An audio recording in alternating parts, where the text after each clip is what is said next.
So after you click submit on your service plan, it's out of your hands and it comes into our hands. And then we individually open up, read, and review and sign each individual service plan. And after we review it and sign it, which happens within one business day, then your patient on your group home on this homepage is going to appear with this different options. So you're not going to have all these options until we review and sign your service plan.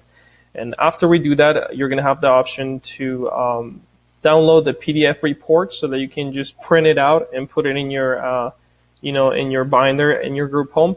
And you can actually also print a resident invoice. So let's go ahead and click on these and see how they look. So after you click on the PDF report, you can actually download it and it's going to open up. And this is how the service plan is going to look. It's going to have all the information, everything that we've submitted, but it's going to be nicely and neatly organized and typed into one form. So you have all this information over here from your service plan. And like I said, you have the option of either signing the service plan as you're doing it on the app, or you can print it out and then sign over here where it has manager signature and then resident signature. And this signature for medical practitioner is only for people who have behavioral group homes. So majority of you won't. But if you do have a behavioral patient, then we have to make sure you have a medical practitioner sign this. Registered nurse signature is not going to be enough for those type of patients. And then my signature, once it's reviewed and signed, my signature is going to come over here at RN signature. And then you can print this out and put it in your file.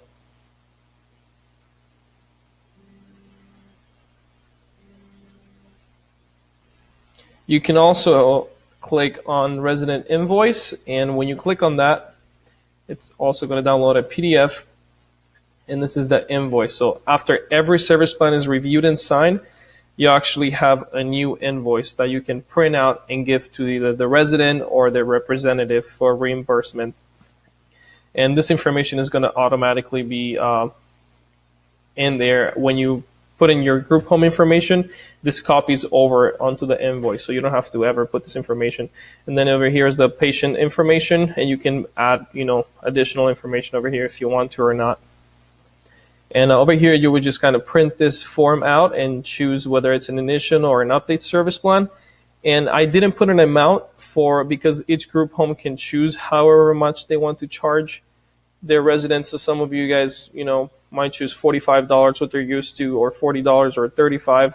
So you can actually just choose the amount that you want to charge and then total it up over here, and then go ahead and sign your name, and you can print it out. My signature is also populated on the invoice.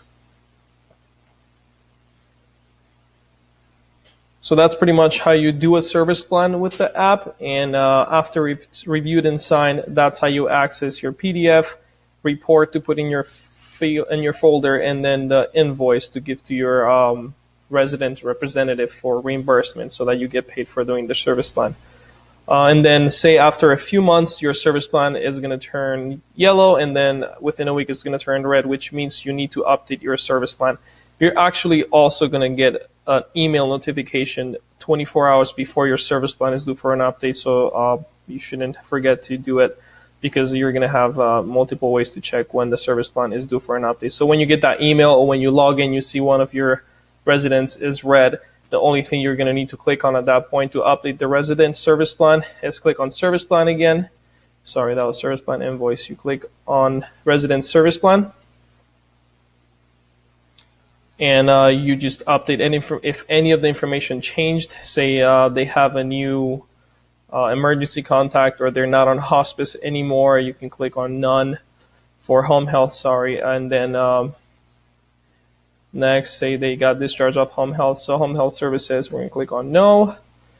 And anything else that changed after the few months when the service plan is due for update again, you just can edit this information and click submit again.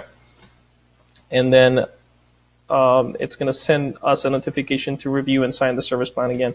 So literally the updates are going to take you minutes to complete, and you won't have to pay $40 or $35 or whatever you have to pay for updates now. And when we review it and sign it, you're going to get a new invoice. So if you want to choose to charge your families, your residents or their families for the update, you can do that. You can choose not to charge them, whatever you would like to do. And that's how you complete an update when it's due for an update.